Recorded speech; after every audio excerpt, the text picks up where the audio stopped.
आप सभी BEd second year छात्राध्यापक छात्राध्यापिकाओं को सुप्रभात। मैं कमलेश कुमार, तारकेश्वर नारायण अग्रवाल शिक्षक प्रशिक्षण संस्थान खरीगांव आरा से। जैसा कि आप सभी को जानकारी है, विदित है कि आपके सिलेबस कोर्स में S5 में यह दिया गया है, यूनिट 5 में, कि पोषण एवं संतुलित आहार से आप क्या समझते हैं। संतुलित आहार के विभिन्न तत्वों के स्रोतों तथा कार्यों के बारे में हमें बताएं या स्पष्ट करें। ठीक है, तो उसी बात हम चर्चा करेंगे जो ये परीक्षा की दृष्टि से आपके लिए बिल्कुल महत्वपूर्ण है। इसलिए इस वीडियो के माध्यम से मैं आपको बताने का प्रयास करूंगा। कृपया ऐसा समझिए। नहीं समझ में आता है तो मेरे कमेंट्स बॉक्स में कमेंट्स करिएगा, फिर अगले दिन आपको बताने का प्रयास करूंगा। तो ये सबसे पहले देखते हैं कि संतुलित आहार का अर्थ क्या होता है। संतुलित आहार उस भोजन को कहते हैं जो शरीर की आवश्यकताओं को पूर्ण करता हो, आवश्यकताओं को पूर्ण करने के बाद अपेक्षाओं पर या हमारी अपेक्षाओं को तृप्त करता है। यह अब तो हो गया संतुलित आहार का एक संक्षिप्त अर्थ है, जिसमें भोजन के सभी पौष्टिक तत्व सम्मिलित हो और इन तत्वों का उचित अनुपात में हो।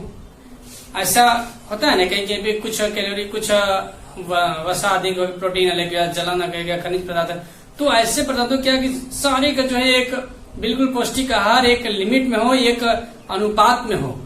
उस प्रकार से अगर किसी व्यक्ति को हमें देना है तो व्यक्ति को पहले हम देख लेते हैं महिला है या पुरुष। अब ये देखते हैं कि महिला है तो उसका वर्ग कितना है और पुरुष है तो वर्ग कितना है। उसी प्रकार से अगर सामान्य बालक है तो बालक का जो वर्ग कितना है, उसका बॉडी क्षमता क्या है, उसका आय क्या है, उस आधार पे उसका जो भोजन का अनुपात डिस्ट्रीब्यूट करते हैं। उसके बाद हम मिश्रण वो आहार जो शरीर को पौष्टिक तत्व उसकी न्यूनतम शारीरिक आवश्यकताओं के अनुपात में प्रदान करता है, वह संतुलित आहार कहलाता है। अब इस बात का भी ध्यान रखिएगा कि जो संतुलित आहार होता है वो पुरुषों के लिए अलग होता है, बालकों के लिए अलग मानक है, महिलाओं के लिए अलग है। उसके बाद जो पुरुषों में भी जो हार्ड वर्क करते हैं किसान, उनका जो है अलग आहार है। उसके बाद जो स्टूडेंट, जो खिलाड़ी, जो एथलीट होता है उसका आहार अलग है, और जो बालक है उसका आहार अलग मात्रा। और उसके बाद एक प्रेग्नेंट लेडीज का भी एक आहार अलग होता है और सामान्य लेडीज का आहार अलग होता है।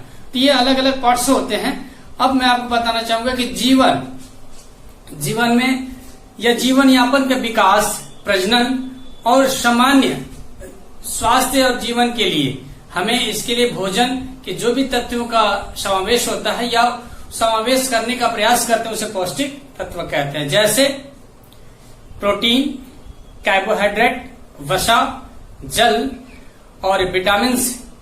उसके बाद खनिज, लवण। ये हमारे 6 आपके लिए इतने इंपॉर्टेंट पॉइंट्स हैं। ये 6 विटामिन हैं जिससे हमारे पूरे बॉडी का विकास होता है। पूरे हमारे बॉडी में जो भी कमियां होती हैं, जो भी हमें चाहिए या किन किन से हमें क्या मिलता है, इन सारी चीजें विटामिन हमें हमारे रोगों को उपचार होता है, हमारे रोगों से लड़ने की क्षमता है, खेलने की क्षमता, बुद्धि की क्षमता, अनेक प्रकार की क्षमताओं का विकास इन विटामिनों के माध्यम से होता है। अब मैं आपको चाह रहा हूं कि प्रत्येक विटामिन, जैसे मैंने बताया प्रोटीन, कार्बोहाइड्रेट, वसा, जल, उसके बाद जो भी विटामिन, खनिज, लवण, जो भी मैंने बताया आपको, अब उससे सोचता हूँ आपको डिटेल्स बताया जाए। आइए आपको हम डिटेल बताने का प्रयास करते हैं। समझिए कि अब पहला नंबर देखते हैं प्रोटीन। प्रोटीन, इसमें देखेंगे हम कि प्रोटीन का कार्य क्या है, प्रोटीन मिलता कैसे, प्रोटीन की संरचना क्या है। तो आइए सबसे पहले देखते हैं प्रोटीन। प्रोटीन से जीव द्रव्य का निर्माण होता है। उसके बाद जो भी जीव द्रव्य कोशिकाओं का भी एक आधार होता है। प्रोटीन का अधिकतर मात्रा हमारे शरीर में तंतुओं में विद्यमान होता है। शरीर का सबसे विपुल तत्व प्रोटीन है। जीवित शरीर के बाद, जीवित शरीर जो हमारा होता है, जो हमारी वर्तमान शरीर है, ये भार का 6वां भाग, ये हमारे शरीर का 6वां भाग प्रोटीन भाग होता है। उसके बाद अब इसका हम देखते हैं स्रोत। इसका स्रोत क्या है, तो प्रोटीन का प्रमुख स्रोत जो है अनेकों चीजों से मिलती है। जैसे हम देखते हैं कि पहला दूध से प्रोटीन मिलता है, मांस से मिलता है प्रोटीन, मछली से मिलता है, अंडे से मिलते हैं, अरहर की दाल से मिलती है, सोयाबीन से मिलता है अखरोट से मिलता है, उसके बाद फलियों से मिलता है, उसके बाद मटर, हरे मटर से मिलता है, पनीर से मिलता है और दही से मिलता है, उसके बाद तिलहन, उसके बाद अनाज से, इत्यादि चीजें जो होती हैं वगैरह जो जिनमें प्रोटीन मिलने की मात्रा अधिक होती है, जिसे हम सेवन करते हैं। उसके बाद अब मैं बताना चाहूंगा आपको कि प्रोटीन का जो कार्य क्या होता है।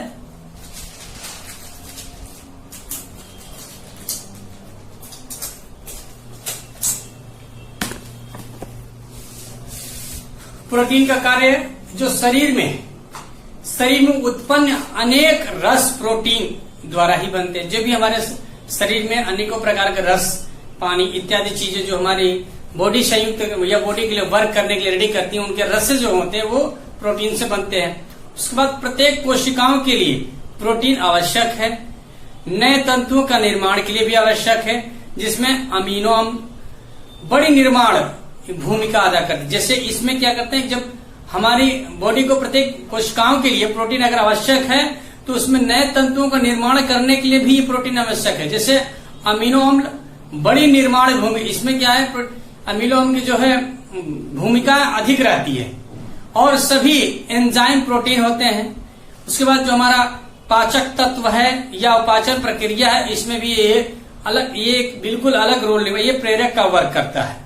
उसके बाद शरीर की जो वृद्धि एवं विकास में ये भी सहायक है। इसकी कमी से शरीर का भार भी कम होने लगता है। अगर हमारे अंदर प्रोटीन की कमी हो जाती है तो हमारा भार, हमारे मसल्स वर्क करना बंद कर देते हैं या हमारा भार कम होने लगता है। उसके बाद शरीर में ऊर्जा, ताप पैदा करने के लिए भी या ये ईंधन का वर्क करता है, जिससे प्रोटीन कि हमारा कोई भी वर्क है या किसी कार्य को करने के लिए ये हमें प्रेरित करे। या हमारे अंदर जैसे बाइकों में पेट्रोल डालते हैं तो बाइक चलती, उसी प्रकार से हमारे बॉडी में अगर प्रोटीन नहीं रहेगा तो नहीं चल पाएगी, इसलिए यह ईंधन का वर्क करता है। उसके बाद अगर अन्य कमियां आ जाती हैं या प्रोटीन की कमी आ जाती है तो हमारे मसल्स या हमारे जो इच्छाएं अंदर शक्तियां होती हैं वो बिल्कुल काम करने से दूर भागती हैं। उसके बाद प्रोटीन हमारा जो है, प्रोटीन अगर नहीं होता है व्यक्ति के अंदर तो अनेकों प्रकार की बीमारियों से हमें परिचित होना पड़ता है। जैसे रोग जो हमारा होता है, रोग निरोधक क्षमता होती है, जो रोग को रोकने का प्रयास करे या रोग हमारी बॉडी जो क्षमतावान किसी रोग से लड़ने की क्षमता है वो कम हो जाती है। इसके बाद आप दूसरा देखते हैं कार्बोहाइड्रेट की संरचना, जिसमें 6 विटामिन थे ना आपके पूरे टोटल्स 6 तत्वों से मिलकर बना था ये पौष्टिक आहार का। तो उसमें अब सेकेंड पर आता है कार्बोहाइड्रेट की संरचना। अब देखते हैं कार्बोहाइड्रेट की संरचना जो तथा हाइड्रोजन, ये 2 शब्दों से मिलकर बनता है, आपको पता भी होगा, कार्बोहाइड्रोजन या कार्बोहाइड्रेट। इसके बाद इन ऑक्सीजनों उसी कार्बोहाइड्रेट जो है और ऑक्सीजन उसी अनुपात में होते हैं जैसे कि पानी में होती है। जब सभी प्रकार के शक्कर निशारते स्पष्ट और विद्यमान होता है, उसी प्रकार से कार्बन डाइऑक्साइड के लिए साथ साथ मिलकर कार्बन डाइऑक्साइड का निर्माण करती है, जिसका अर्थ होता है या जिसका वास्तविक रूप तो है ऊर्जा प्रदान करना। उसके बाद कार्बोहाइड्रेट का जो स्रोत देखते हैं कैसे मिलता है। कार्बोहाइड्रेट का मुख्य स्रोत क्या है? चावल, गेहूं, बाजरा, मकई, जौ, आलू, शक्करा, सलगम, खजूर, गुड़, किशमिश, गन्ना, केला इत्यादि, या सूखे फल, जैसे सूखे फल में अंजीर कह लेते हैं या खुमानी कह लेते हैं या कुछ और मीठे फल जो सूखे होते हैं, जिन फलों से हमें क्या आता है कार्बोहाइड्रेट। जिससे कार्बोहाइड्रेट में एक और है फार्मूला कि व्यक्ति जिस चीज को ज्यादा चबाने का प्रयास करता है उससे कार्बोहाइड्रेट मिलता है। जैसे अगर खिलाड़ी को देखते हैं तो वो चिलगम चबाते हैं, उससे उनको कार्बोहाइड्रेट में उनसे ताकत मिलती है, ऊर्जा मिलती है। उसके बाद कार्बोहाइड्रेट का कार्य देखते हैं है क्या कि व्यक्ति के लिए क्यों जरूरी है या बच्चे के लिए क्यों जरूरी है। तो दैनिक कार्य हेतु ऊर्जा, ताप उत्पन्न करना या ऊर्जा का मुख्य स्रोत यह है हमारा कार्बोहाइड्रेट है। उसके बाद सक्रिय मांसपेशियों में ग्लूकोज के ऑक्साइड के रूप में बदलता है, जिससे शरीर में ऊर्जा और ताप मिलता है। यह आपका हो गया कार्बोहाइड्रेट का स्रोत और कार्य, कि कार्य कैसे कैसे करता है कार्बोहाइड्रेट। अब मैं आपको बताना चाहूंगा आगे थर्ड नंबर कि वसा। वसा क्या है, वसा का जो है कार्य क्या है और वसा का मुख्य स्रोत क्या है।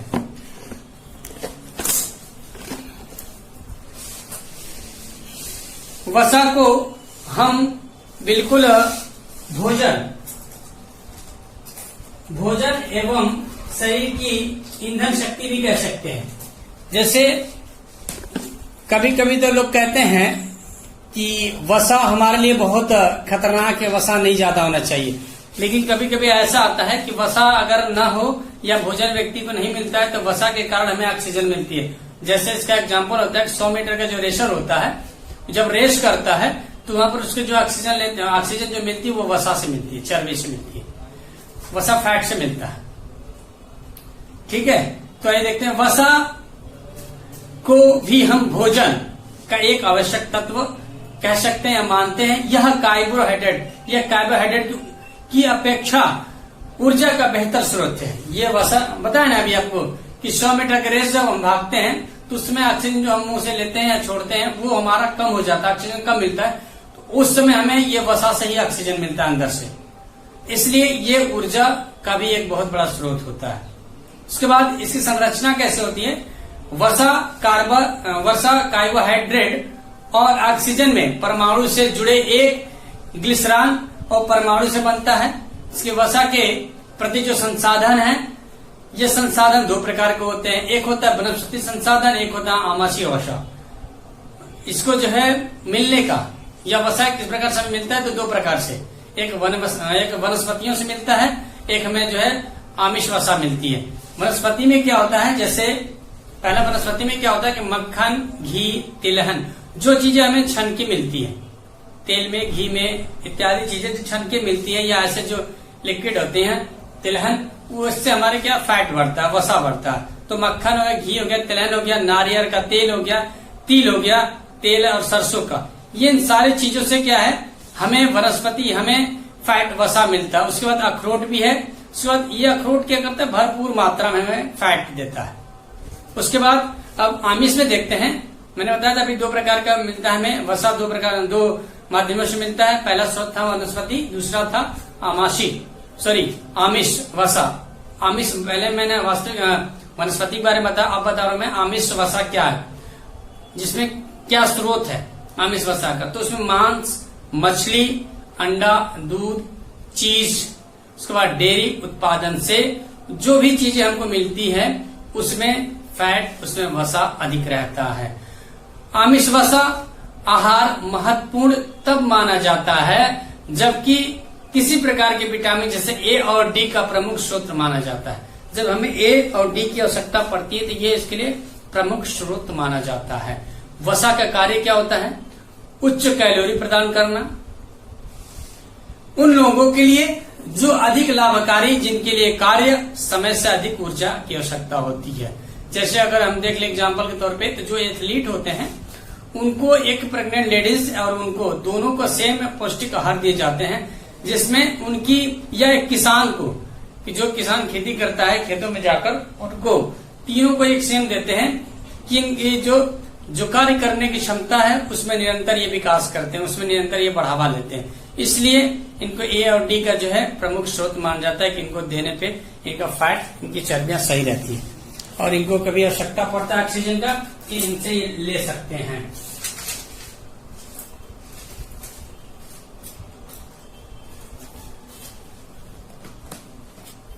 उसके बाद उसी में था सेकेंड पॉइंट था वसा शरीर और ताप ऊर्जा दोनों प्रदान करती है।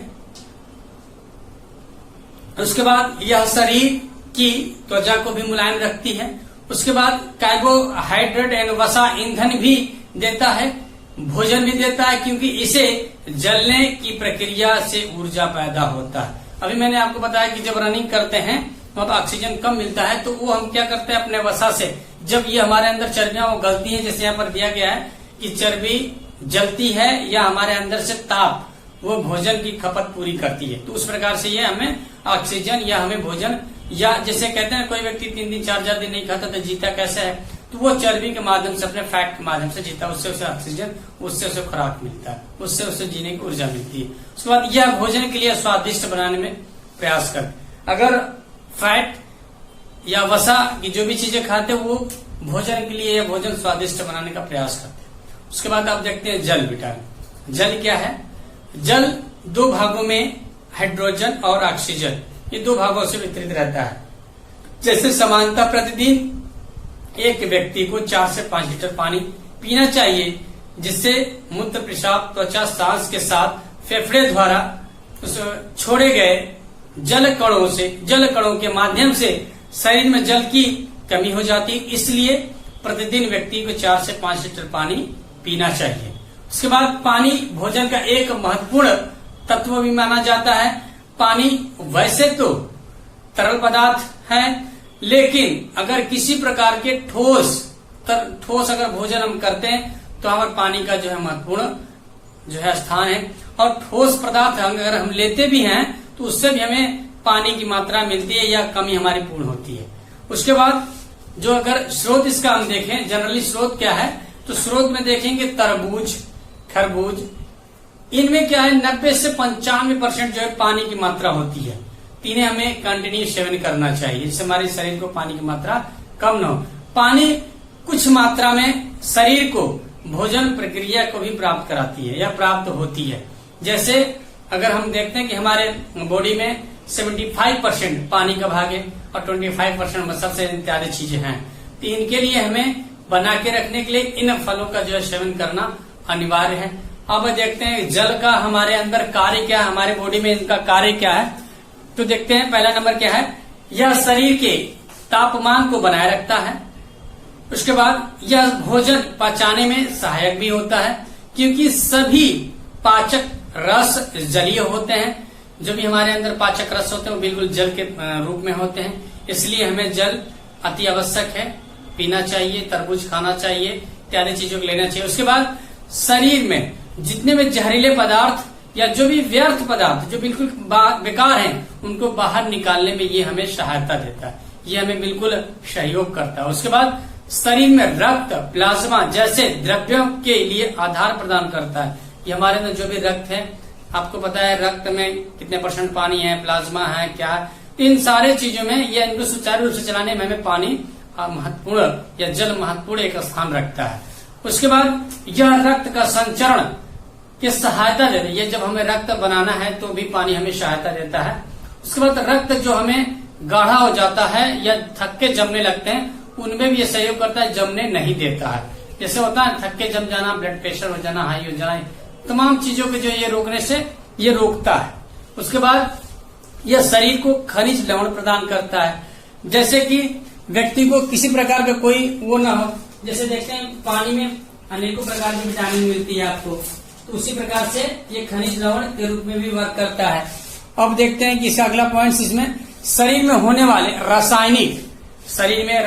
रासायनिक जीव तंत्रों के लिए जल की आवश्यकता अधिक होती है। अब देखते हैं हम, अगला पॉइंट हमारा है 5वां नंबर, खनिज विटामिन। जब बताया था मैंने खाद्य और विटामिन जीवन प्रदान करने की एक कला है, विटामिन जीवन प्रदान करने हेतु पदार्थ है। यह शरीर का विकास एवं वृद्धि में साथ साथ उसे स्वस्थ बनाने में भी ये सहायता करता है। 20वीं शताब्दी के आरंभ में ही विटामिन की खोज की गई। इसके प्रयोग हमने सबसे पहले चूहे के ऊपर किया। चूहे पे अगर ये हमें सार्थक दिखाई दिया, तब जाके इसको जो अनेकों प्रकार के इस पे जो प्रयोग करने लगे, आदमियों के ऊपर दिया जाने लगा, खपत होने लगा। इसके बाद धीरे धीरे 1922 में इसके नए रूप पदार्थों में जिसमें विटामिन कहा जाता है, जिसके जैसे 1912 में हम इनको नया रूप देके एक विटामिन का नाम दिए। अब विटामिन की संरचना कैसे हुई ये देखते हैं। नाइट्रोजन यौगिक से इनकी संरचना होती है, क्योंकि आधार ऐसे रासायनिक तत्व हैं जो जीवन के लिए आवश्यक होती है। उसके बाद अभी तक ऐसे 13 विटामिन से को पता लगा चुका है, लेकिन हम 6 विटामिन का ही पता लगा चुका कि अभी तक तो 13 विटामिन का हमें जो है जानकारी मिला है, लेकिन हम 6 विटामिन पर भी अपना वर्क करते हैं। 6 विटामिन को ही अपने हिस्सा मानते हैं शरीर का, और 6 विटामिन को ही महत्वपूर्ण अपने शरीरों के लिए, स्वास्थ्य के लिए, सहयोग के लिए ये महत्वपूर्ण स्थान, ये महत्वपूर्ण साधन मानते हैं। अब देखते हैं इसमें कि खनिज लवण क्या होता है। तो हमारे शरीर में या हमारे शरीर का वजन लगभग 1/20 जो भाग खनिज का होता है, और उनके शरीर के लिए अत्यंत आवश्यक जो तत्व हैं वो खनिज लवण होते हैं। शरीर के विकास, उसके स्वास्थ्य के लिए भी ये बहुत ही महत्वपूर्ण है। शरीर के लिए आवश्यक खनिज लवण निम्नलिखित रूपों से या अन्य विभिन्न रूपों में है। जैसे अगर देख ले तो कैल्शियम, मैग्नीशियम, गंधक, लोहा, आयोडीन, फास्फोरस, क्लोरीन, पोटेशियम, तांबा, सोडियम क्लोराइड इत्यादि। ये क्या है, खनिज लवण के अंतर्गत पाए जाते हैं। इनके जो पार्ट्स होते हैं, इनके जो अलग अलग कार्य होते हैं, अलग अलग स्रोत होते हैं। ये तो हमारे 6 खनिज लवण थे। अब मैं आपको बताऊंगा कि खनिज लवण के अंतर्गत जितने भी हमारे ये 9 से 10 पॉइंट थे, कैल्शियम, मैग्नीशियम, गंधक, लोहा, आयोडीन, फास्फोरस, क्लोरीन, पोटेशियम, तांबा, सोडियम क्लोराइड, ये जितने हैं मैं इनको बिल्कुल डिटेल्स में बताने का प्रयास करूंगा कि कैसे क्या होता है। कैल्शियम, अब देखते हैं बॉडी में कैल्शियम का कार्य क्या होता है। कैल्शियम का कार्य होता है शरीर में हड्डियों जैसे दांतों को रोगों के लिए कैल्शियम की विशेष आवश्यकता होती है। अगर हड्डी हमारी कहीं पर टूट जाती है तो कैल्शियम के माध्यम, या कैल्शियम कमजोर हो जाते हैं हमारे अंदर, तो हड्डियां चटकने लगती है या जुड़ने में दिक्कतें होती है, या दांतों में किसी प्रकार परेशानी आती है तो कैल्शियम के माध्यम। कैल्शियम अगर कमजोर नहीं होता है व्यक्ति के अंदर, तमाम से दांतों में, हड्डियों में परेशानियां आती है।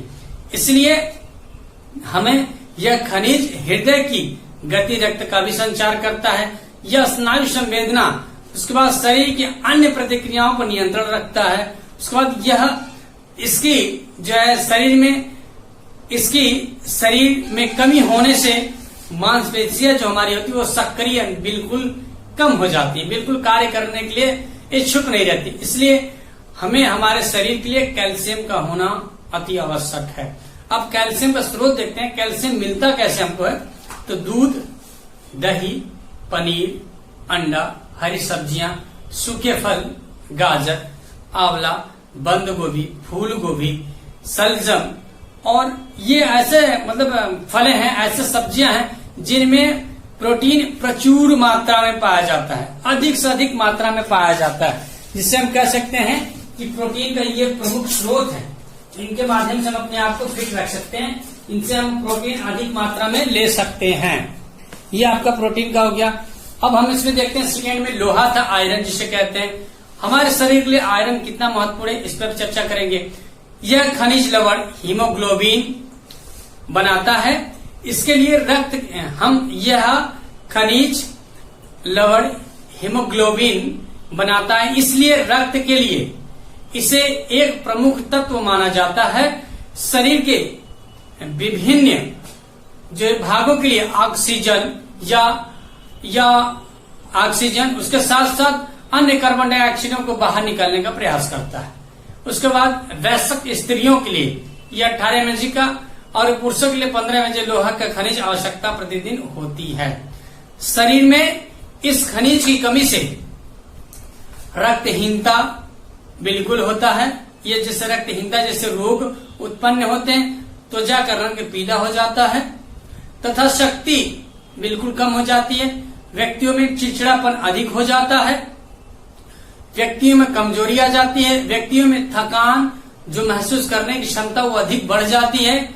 इस प्रकार से या व्यक्तियों में एक और है कि अगर ये लोहा आयरन कम हो जाता है तो उनमें जो सांस लेने की प्रक्रिया होती है वो कम हो जाती है, सांस लेने में दिक्कतें आती है, तो सांस फूलने का अधिक जो है लक्षण हो जाता है। अब देखते हैं लोहा का स्रोत क्या है, आयरन का स्रोत क्या है।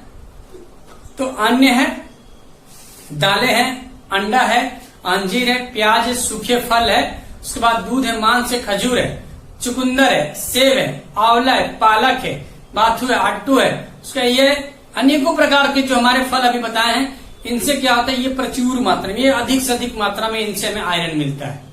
अब देखते हैं आयोडीन।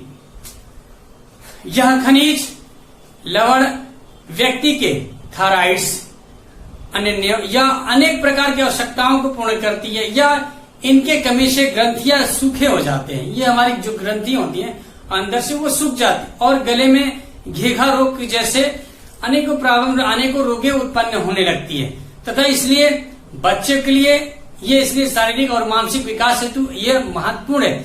प्रतिदिन व्यक्तियों को 15 mg से मतलब आयोडीन की आवश्यकता होती है। आयोडीन शरीर के उपाचन, जो हमारे अंदर पचन शक्ति रहता है, जो हमारे अंदर हम भोजन लेते हैं उसको पचाने में भी काफी सहयोग करता है। उसके बाद ये संतुलित बनाए रखता है। आयोडीन का स्रोत क्या होता है देखते हैं, समुद्री जल, खाद्य पदार्थ, उसके बाद मछली के तेल, समुद्र के पानी से बने हुए नमक अधिक मात्रा में पाया जाता है, उसमें अधिक मात्रा। उसके बाद अतिरिक्त में क्या देखते हैं, लहसुन से, केला, पालक, प्याज इत्यादि चीजों से हमें आयोडीन मिलता है। अब आगे देखते हैं फास्फेट। जो हमारा फास्फेट है, फास्फोरस जिसे कहते हैं, यह हमारी हड्डियों व दांतों के लिए आवश्यक होता है। रक्त तथा स्नायु तंत्र, जितने हमारे अंदर स्नायु तंत्र है उनके लिए भी ये बिल्कुल अति आवश्यक होता है। दांत जो हमारे गिरते हैं, झड़ते हैं, उनके लिए ये विकास को या उन्हें ये रोक सकता है, उनका ये विकास करके अच्छा कर सकता है, झड़ने से रोक सकता है। फास्फेट के स्रोत क्या होते हैं, अंडा, मेवा, आलू, दूध, गेहूं, मांस, पनीर, उसके बाद इत्यादि चीजें जैसे पत्ते चीजें होती हैं उसमें ये पाया जा सकता है फास्फोरस। अब हम देखते हैं आगे कि गंधक क्या है। अब गंधक विटामिन देखेंगे इसमें कि यह स्पिनिच लक्षण मस्तिष्क के और नाखून के निर्माण हेतु आवश्यक होता है। भोजन पचाने में भी ये सहायता करता है।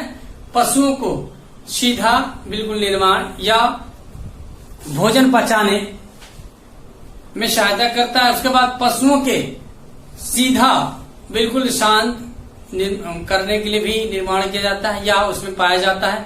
इसकी स्थिति में लिवर अधिक सक्रिय हो जाता है और दूसरे लवणों को शोषण में मदद करता है। इसकी कमी से बाल, नाखून टूटने लगते हैं। इसलिए गंधक हमें अति आवश्यक है। हमारे बाल, नाखून इत्यादि चीजों के लिए अगर ये हमारे बॉडी में होता है, इससे हमें निजात मिल सकते हैं, बाल नहीं झड़ सकते। जिसे इसका स्रोत देखते हैं क्या है गंधक का, प्रोटीन के सभी तत्वों को द्वारा गंधक की पूर्ति की जा सकती है। जिससे अतिरिक्त यह है मूली, पालक, अंडा, दाल, बंद गोभी, इन चीजों में ये पाया जा सकता है। उसके बाद मैग्नीशियम देखते हैं। यह लवण आवश्यकता हड्डियों के लिए, दांतों के लिए होती है। यह भोजन पचाने में सहायक होता है। इसकी कमी के कारण अभी व्यक्तियों को पता नहीं चला है, क्योंकि ये सभी खाने सूखी पलकियां, सब्जी या दूध, पनीर इत्यादि जो पौधों से ये हमें मात्रा में अवश्य मिलती है, ये रहती है। इसलिए हमें मैग्नीशियम का जो है प्रयोग करना चाहिए। इसका स्रोत क्या है, साबुत चने, सूखे फल या सूखे सब्जियां, सोयाबीन, मटर, दूध, पनीर, कॉफी, अन्य चीजों से इसे हमें मिलता है मैग्नीशियम। अब देखेंगे फास्फोरस। छात्रों के हड्डियों के विकास के लिए जैसे कैल्शियम के साथ साथ मिलकर कार्य करता है। ये कैल्शियम जितना हमें आवश्यक उतना ही हमें फास्फोरस भी आवश्यक है छात्रों के लिए। यह स्नायु तंत्र पुण्य तथा स्वतंत्र या स्वस्थ रखता है। यह कोशिकाओं की गुणनात्मक वृद्धि के लिए भी लाभदायक होता है। हमारे अंदर जितने भी कोशिकाएं होती हैं उनको ये वृद्धि करने का प्रयास करता है। उसके बाद इसकी कमी से शरीर का विकास जो है उपयुक्त जो चाहिए वो नहीं हो पाता है। उसके बाद हड्डियां कमजोर भी हो जाती हैं। इसको न रहने पे और टूटने का चांसेस अधिक रहता है। उसके बाद फास्फोरस के स्रोत क्या होते हैं, यह शरीर के प्रत्येक कोशिका तंत्र विद्यमान होते हैं। इसके अतिरिक्त यह बादाम, अखरोट, उसके बाद सूखी चीजें, उसके बाद दूध इत्यादि चीजों में पाया जाता है। अब देखते हैं सोडियम क्या है। सोडियम क्लोराइड्स यह सामान्य नमक की है। यह शरीर में रुधिर व अम्लक्षार का संतुलन कायम रखता है। यह शरीर के सभी तत्वों को व्यस्त रखता है। सरल परिश्रम से पसीने के रूप में शरीर से सोडियम क्लोराइड काफी मात्रा में निकल जाता है, जिसकी पूर्ति हम टेबल नमक से कर सकते हैं। शरीर की आवश्यकता के अनुसार हम इसका जो है प्रयोग करते हैं। आवश्यकता से अधिक भी नहीं करना चाहिए, आवश्यकता जितना बॉडी को उतना करना चाहिए। उसके बाद अब देखते हैं कि सोडियम क्लोराइड का स्रोत क्या है। तो सोडियम क्लोराइड का स्रोत है समुद्री नमक या समुद्री खाद्य पदार्थ है, या दूध, दही, हरी सब्जियां, तरकारियां इत्यादि चीजों से ये सोडियम प्राप्त होता है। अब देखते हैं पोटेशियम क्या है। यह खनिज लवण खत कोशिकाएं, रक्त कोशिकाएं क्लोराइड तथा कार्बोनेट के रूप में पाया जाता है। इसकी कमी से हृदय की जो धड़कन है वो मंद गति पड़ जाती है, व्यक्ति को घबराहट होने लगती है, नींद कम आती है, बैरी रोग सूखे नमक के कारण होता है। तो ये अन्य जो पोटेशियम कमी है उस कारण बैरी रोग भी होता है, मांसपेशियों में कमजोरी भी होता है। अब इसका स्रोत देखते हैं क्या है। पत्तेदार सब्जियां, दाल आदि मात्रा में पीना चाहिए, जिससे हमारे प्रोटीन युक्त सभी प्रकार के खनिज बिल्कुल कुछ मात्रा में अनेकों चीजें हमें मिलनी चाहिए, जिससे हमारे शरीर में किसी प्रकार की कमजोरी ना हो, मांसपेशियां कम करे न और सूखा रोग न हो। उसके बाद क्लोरीन देखते हैं। शरीर में HC1 की उत्पत्ति तथा रक्त की बनावट के लिए आवश्यक होता है। यह हमारा जो अमाशय में पाचन रस को बनाता है और शरीर में दूषित पदार्थ बाहर निकालने में सहायता करता है। इसका स्रोत क्या है। सामान्य लवण, केला, टमाटर, चुकंदर, हरी सब्जियां, दूध आदि में पाया जाता है। तो ये आज का आपका था पौष्टिक आहार, संतुलित आहार का स्पष्टीकरण और इनके कार्य और इनसे जो बच्चों में क्या फायदे होते हैं या इनके क्या फायदे हैं। अब अगले दिन कुछ और वीडियो के साथ फिर आते हैं।